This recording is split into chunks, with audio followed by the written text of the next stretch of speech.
we can easily say that Philippines are very entrepreneurial.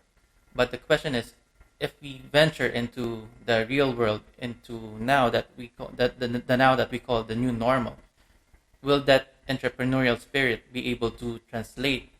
Basically, energy is an essential part of life. It's a basic necessity, but because of financial issues, of capital issues, basically, it's also hard to be energy independent, and which causes what I call a domestic brain drain.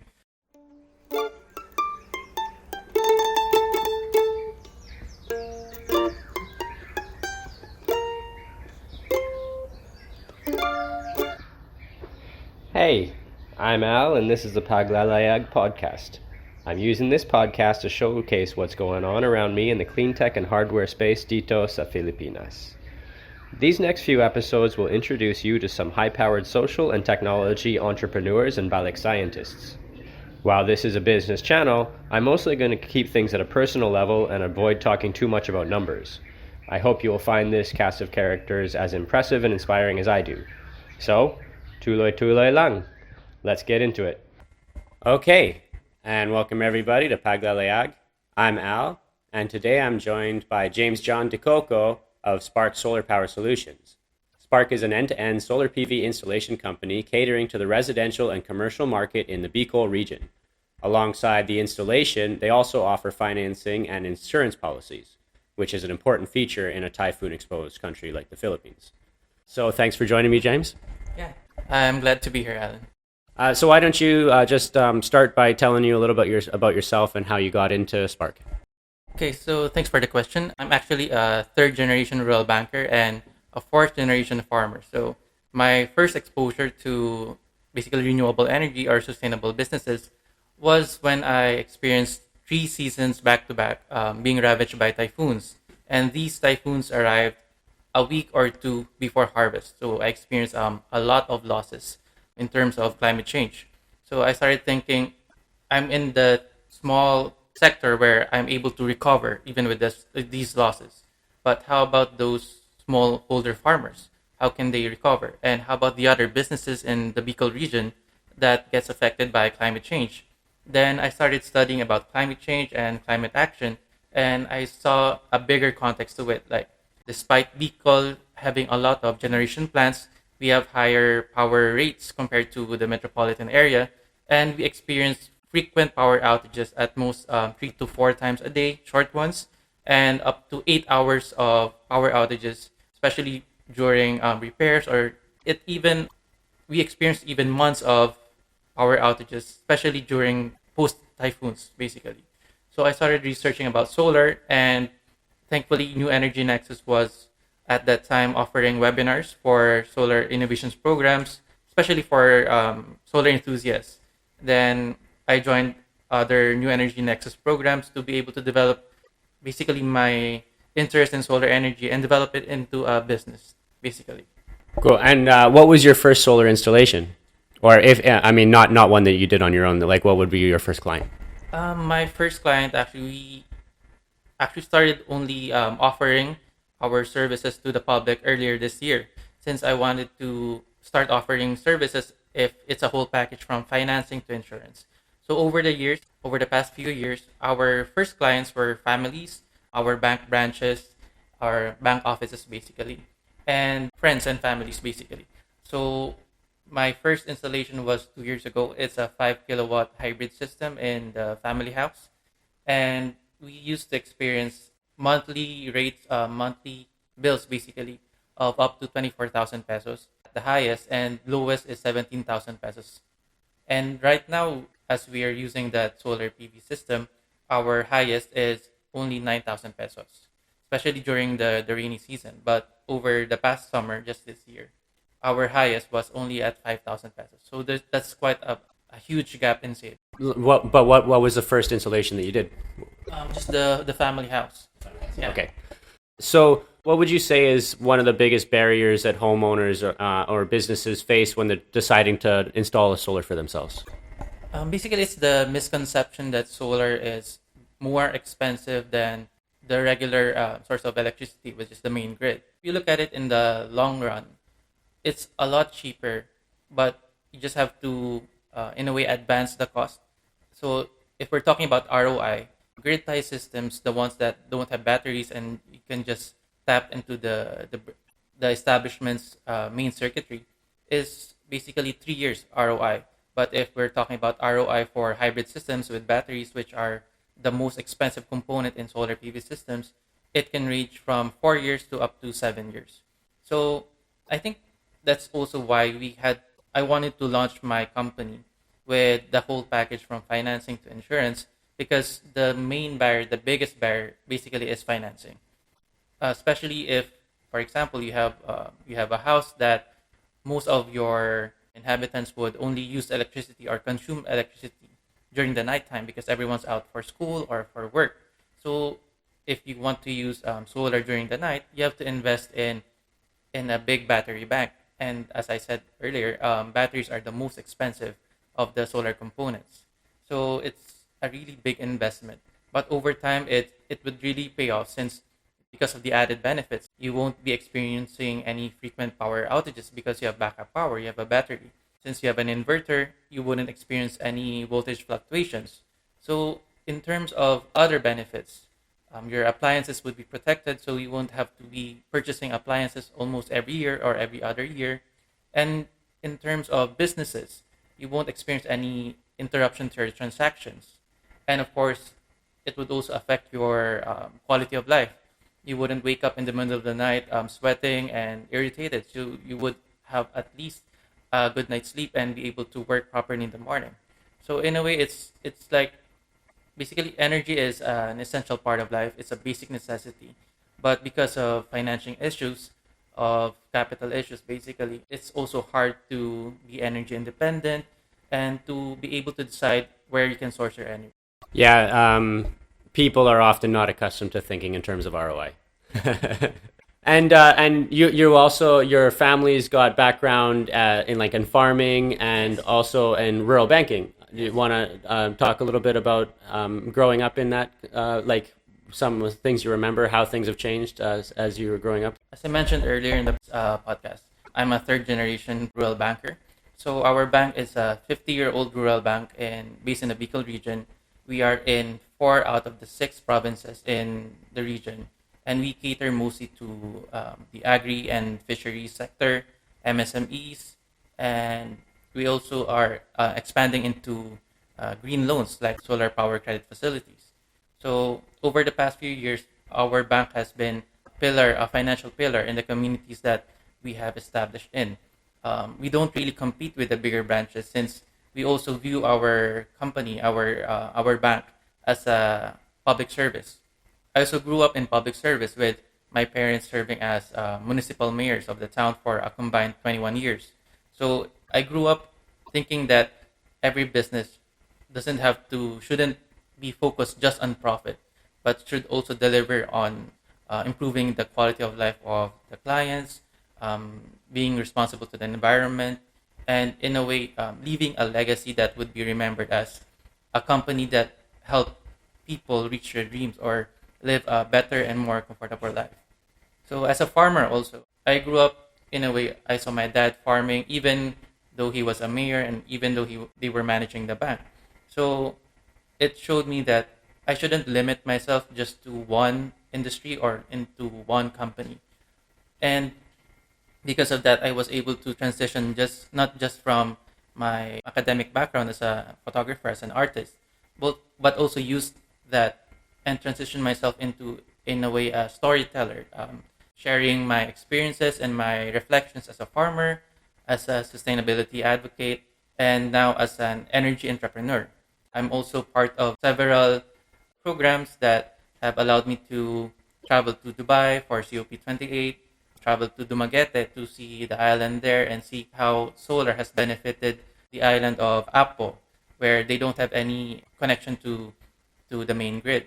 And I saw how collaboration between sustainability NGOs or private institutions and collaboration with the communities there can benefit not only just the company, but also the communities and the environment. So all in all, it's in a way growing up in that type of environment showed me that it's better to work and profit, but in a way that you're also not doing or contributing negative into the community or into the environment. Cool. And so, I mean, everybody appreciates the role that farmers play in society. Without farmers, there's not much of a society. But what about rural banks? Maybe not always the same intuition about that. How would you describe the role that rural banks play in the areas that they serve? Okay, so rural banks, I said, are pillars, financial pillars of the communities. And especially when we're talking about rural banks, it's quite hard for us to really establish ourselves in a way that, unlike other banks, other bigger banks, we don't focus that much on profit. Because if we do, then we would not be lending to a lot of high risk clients. Like farmers are high risk because we are subject to climate change, which right now is producing more frequent and more powerful typhoons.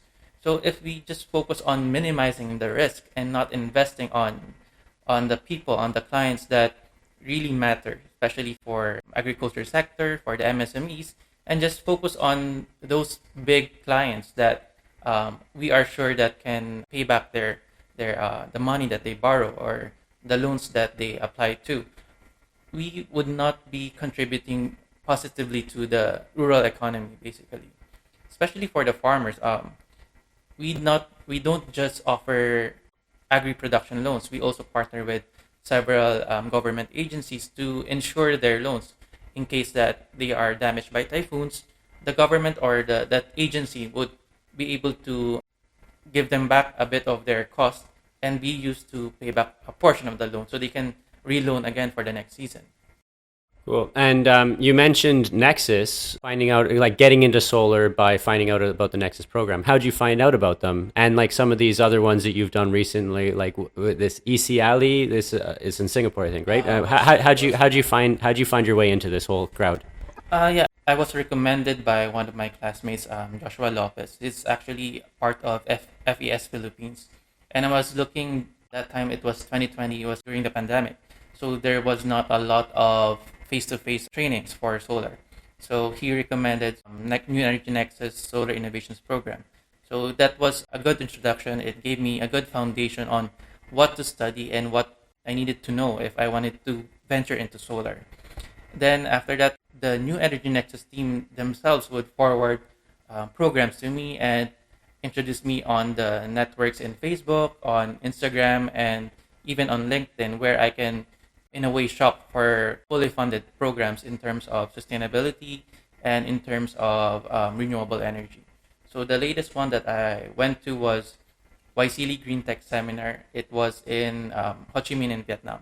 Nice. And so we've just finished 2 months with Nexus. How do you feel now that the program's over? For me, it's kind of like never over since the resources and the assistance that Nexus provides to their graduates is very consistent. Like they're in a way one chat away, one call away. If you need something, if you needed advice, if you need recommendations, or even if you need help with research, they would always extend a helping hand.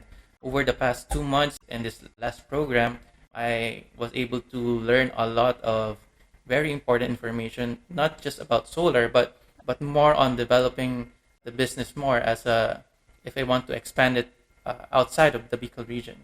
And there were a lot of good advice in terms of marketing also, because marketing for us, especially digital marketing, is very challenging, especially if you consider the rural aspect of it. Most of our areas that we want to tap are not easily connected to the internet, or data is not easily accessible.